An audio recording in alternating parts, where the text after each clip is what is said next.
सच्चिदानंद भगवान की ओम।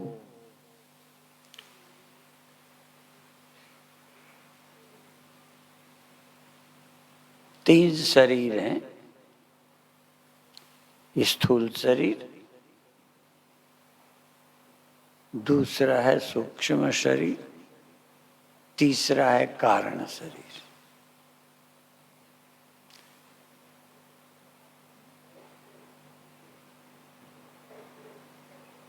जागृत में हम स्थूल शरीर से मिले रहते हैं,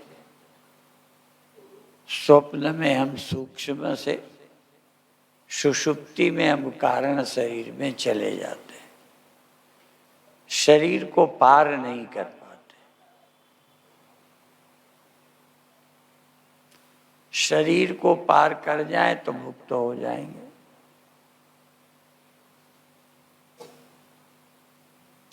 तो जैसे स्वप्न होता है ऐसे ही ध्यान के कुछ अनुभव होते हैं। ध्यान के अनुभव भी हमारे सूक्ष्म में है और सुषुप्ति में जैसे कारण शरीर रहता है तो समाधि के शरीर को महाकारण भी कहते हैं। होश पूर्वक मन रहित हो जाना, नींद नहीं, नींद द्वारा भी मन को पार किया तो कारण में निद्रा में पहुंच गए। यदि हम सजग रह के मन को पार करेंगे तो महाकारण शरीर में पहुंच जाएंगे और तब आप कौन हैं ये स्पष्ट होगा।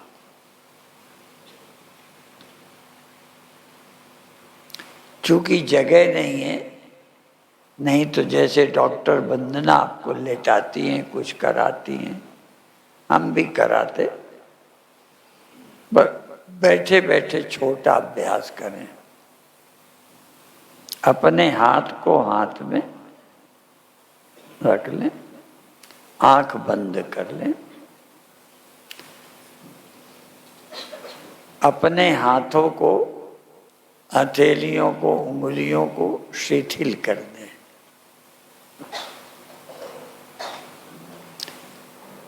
संकल्प और मन को अंदर अंदर मन को हाथों पर ले जाएं और एक एक उंगली का ख्याल करें कि उंगलियां ढीली हो गई और उंगलियों में रक्त का संचार मालूम पड़ने लगा। उंगलियों में रक्त जैसे हिल रहा है, कोई झुनझुनी चल रही उंगलियों में, ऐसा ख्याल करें। जब बिल्कुल शिथिल कर देंगे तो अनुभव होने लगेगा। इसी तरह हाथ को सबसे ज्यादा, क्योंकि जब मृत्यु होती है तो 99% लोगों के प्राण पहले हाथ से ही छूटते हैं। इसलिए डॉक्टर नाड़ी देखते हैं। नाड़ी यदि बंद होने लगी तो समझ लेते हैं कि अभी जाने वाला है। तो आपकी चेतना भी पहले हाथ में सजग हो और हाथ को छोड़ दें। दूर से जानते रहें जो हो रहा है हो रहा है, उससे कोई हमारा संबंध नहीं है, सिर्फ उसके दृष्टा बन जाए। इसी तरह से फिर थोड़ा थोड़ा अपने पैरों की उंगलियों को, जो कि बैठे हैं तो भी प्रयास करें कि हमारे पंजे पैर के तलवे, टखने धीरे धीरे शिथिल हो गए। आपके प्राण, रक्त संचार पैरों में बदल रहा है, शरीर छोड़ने की तैयारी कर रहे हैं।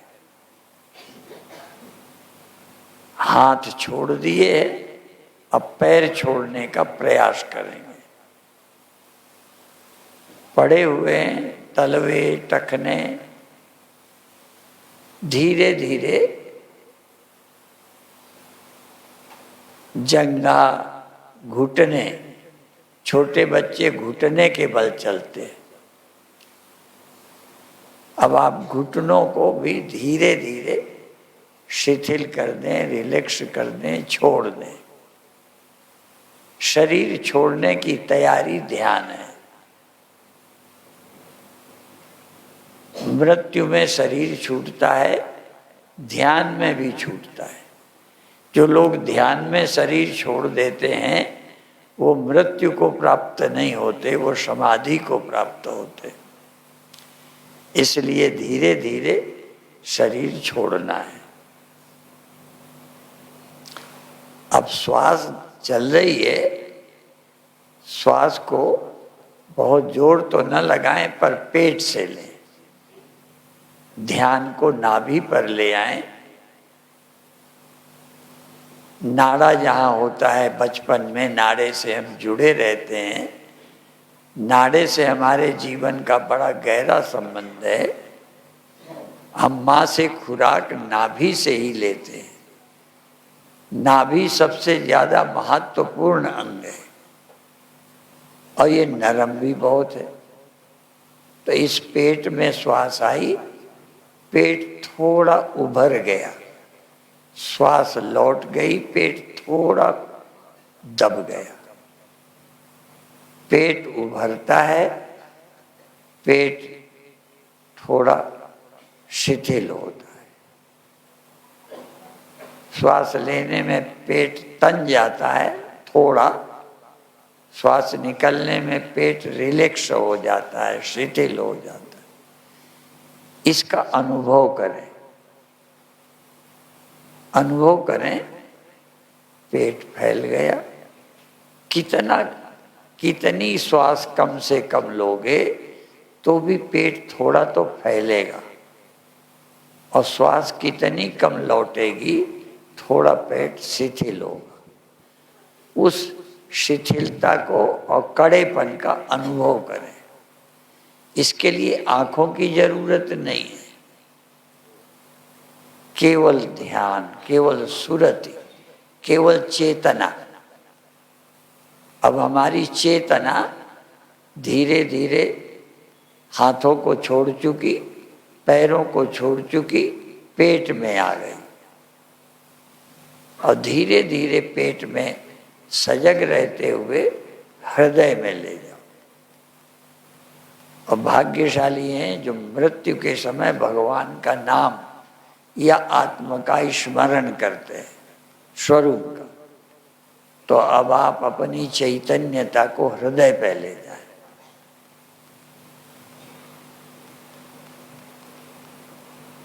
हृदय में छाती के बीच एक छोटा सा गड्ढा रहता है। छोटे बच्चों का हृदय भी धड़कता है, उस जगह ध्यान ले आए।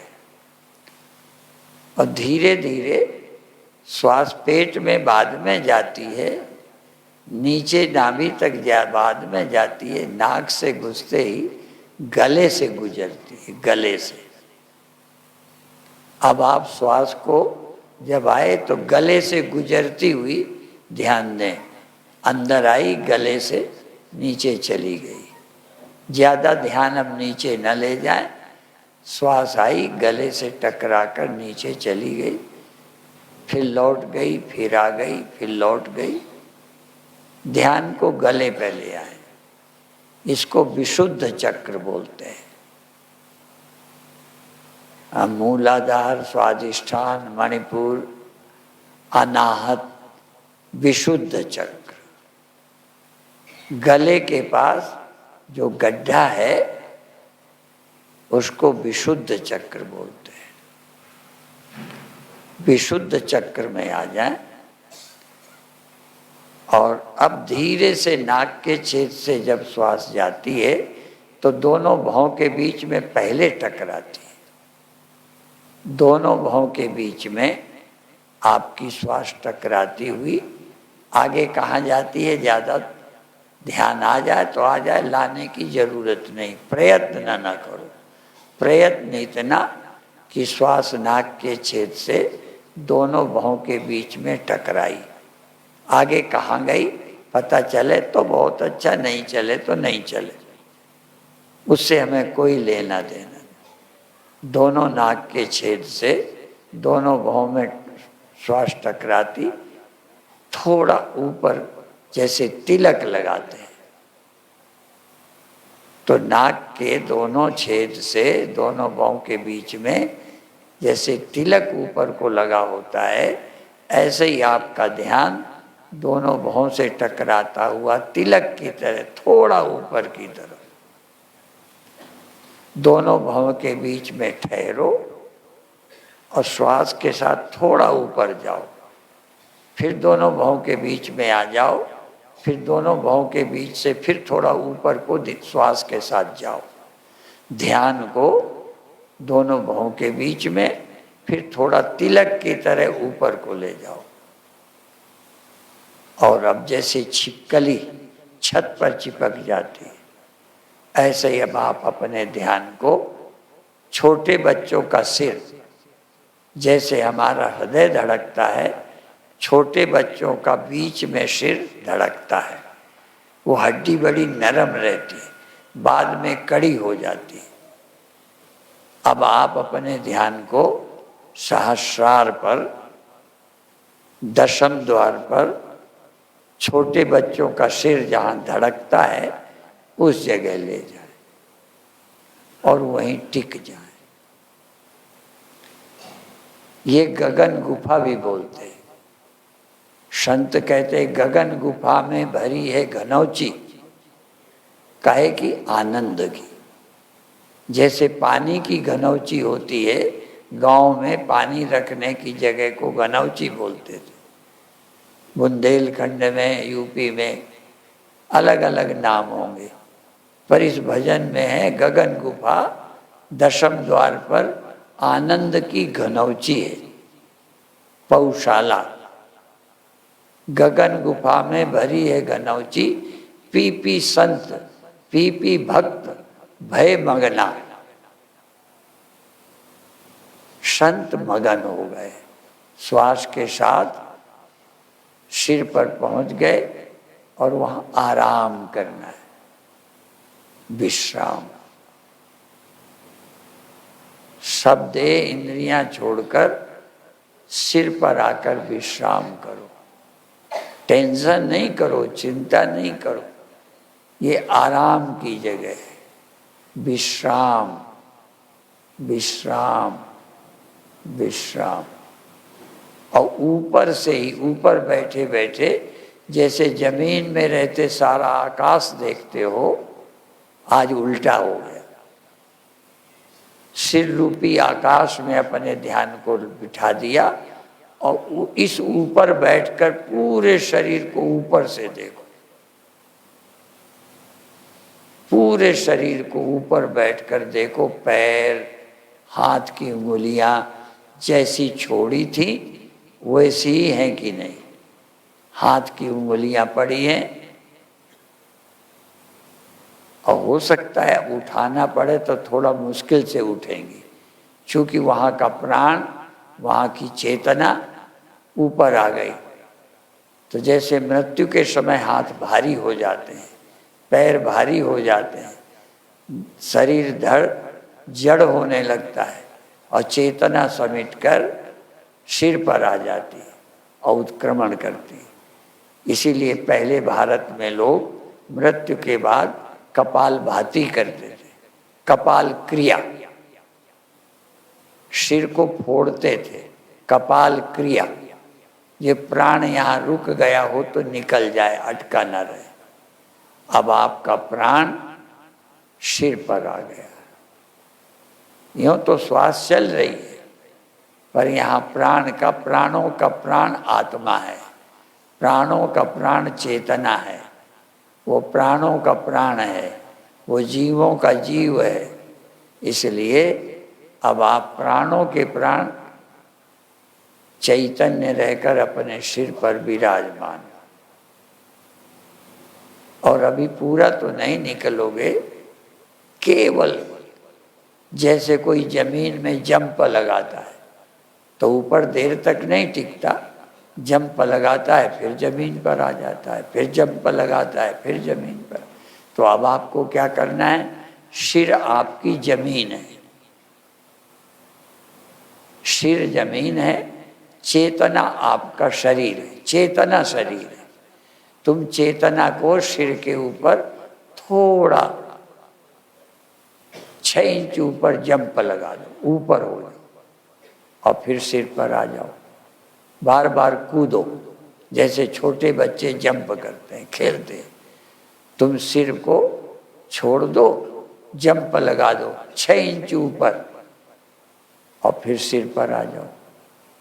फिर सिर से जंप करो, फिर सिर पर आ जाओ और देर तक टिक पाओ तो आप तो हनुमान हो गए।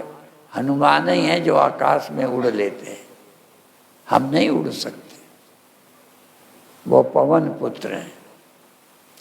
तो अब आप अपने सिर से थोड़ा ऊपर उठो, फिर आ जाओ और देर तक रुक सको तो बहुत बहुत बधाई है। बिना शरीर के थोड़ा ऊपर, और जैसे दूसरे ऊपर से तुम्हें कोई देखते हो, तुम अपने शरीर को, अपने सिर से थोड़ा ऊपर जाकर ध्यान को, सुरति को, चेतना को और शरीर को नीचे बैठा हुआ अनुभव करो। शरीर छोड़कर शरीर को देखो। लोग ध्यान में कभी कभी शरीर के बाहर चले जाते हैं। तुम भी बाहर होने की अभी प्रैक्टिस करो।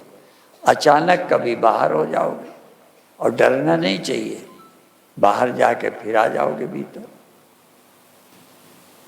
बहुत अच्छे। अब एक बार सिर के ऊपर जंप करके थोड़ी देर रुको, फिर सिर पर आ जाओ और फिर सिर से धीरे से उतरो, श्वास के सहारे दोनों भौं के बीच में आ जाओ और फिर भौं के बीच से धीरे धीरे श्वास के साथ गले पर जो गड्ढा है, जहाँ श्वास टकराती है, गले पर आ जाओ, विशुद्ध चक्र। और गले के बाद धीरे धीरे हृदय पे आ जाओ। भगवान ने कहा मैं हृदय में, हृदय से अर्जुन तिष्ठति, हृदय में भगवान रहते हैं, दिमाग में नहीं रहते, हृदय में, भाव में। अब आप अपने हृदय में आ जाओ और प्रेम से अपने हृदय को खोल दो। ये हमारा हृदय कमल की तरह है, जागने में खिलता है, सोने में सिकुड़ता है।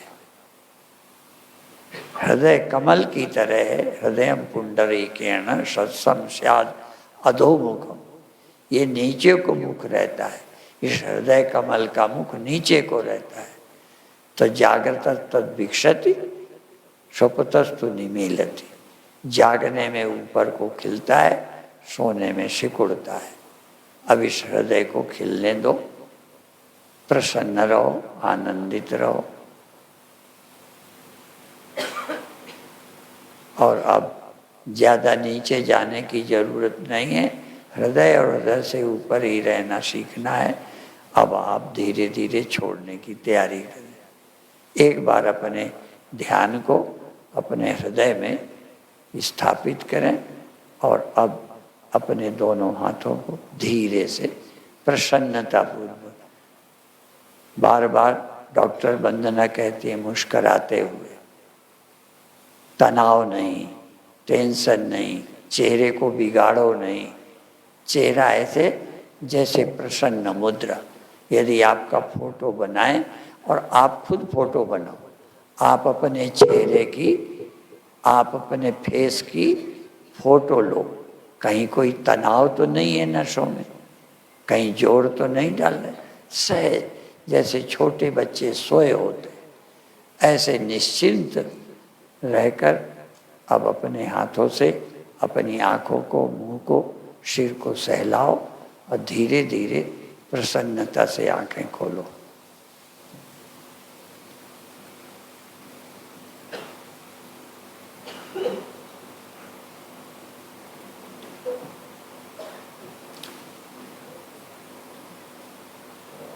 दुख से, ईर्ष्या से द्वेष से किसी को न देखो, हमेशा प्रसन्नता से सबको देखो। जैसे संतों के दर्शन से हृदय कमल खिलता है, मंदिर में जाके किसी का हृदय खिलता है, ऐसे ही सारे जगत को जब देखो तो आपका हृदय कमल खिलता रहे, ये बहुत बड़ी साधना है।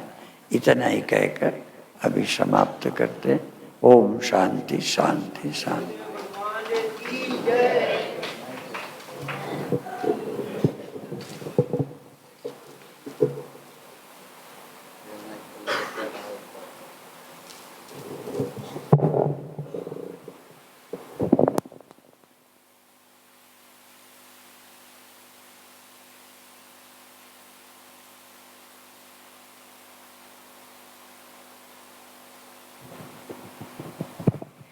बोले सद्गुरुदेव भगवान की, सत्य सनातन धर्म के।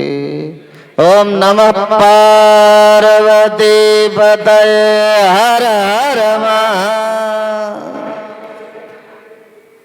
बहुत भक्त हैं जिन्होंने इस साधना काल में योगासन और पूज्य महाराज श्री के प्रवचन को लेने की बात की है। तो जिन्हें भी दो तरह से आपको मिलेगा, एक पेन ड्राइव होगा, एक मोबाइल का चिप होगा। तो दोनों में पड़ा होगा ऑडियो और वीडियो, दोनों तरह से आपको उपलब्ध हो सकता है। पर उतना ही होगा, जो लोग यहाँ जाके काउंटर में नाम लिखा देंगे, अपना मोबाइल नंबर दे देंगे।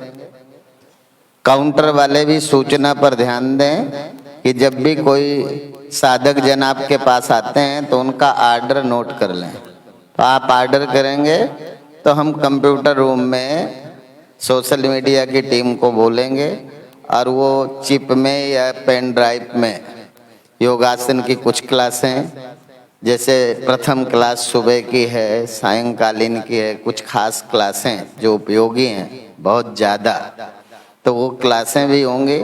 पूज्य महाराज श्री के प्रवचन होंगे, वो एक पेन ड्राइव में या मोबाइल की चिप में आपको मिल जाएगा।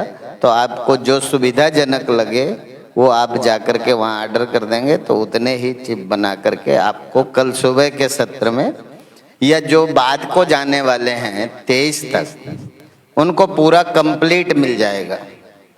कुछ लोग अभी जाने वाले हैं, जो कल जाने वाले हैं वो नाम लिखा दें, जो 23 को जाने वाले हैं वो नाम लिखा दें।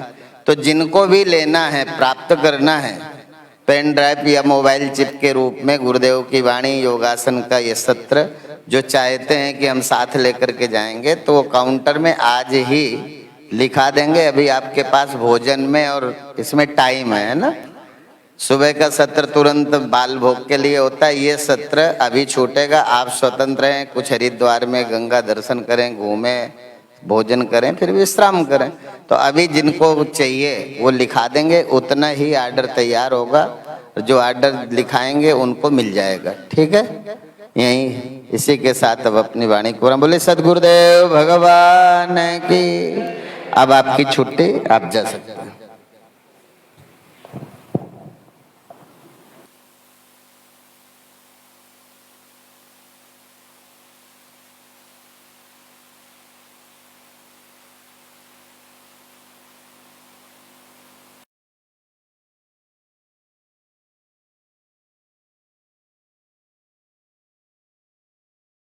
आ जाएगी क्या? है?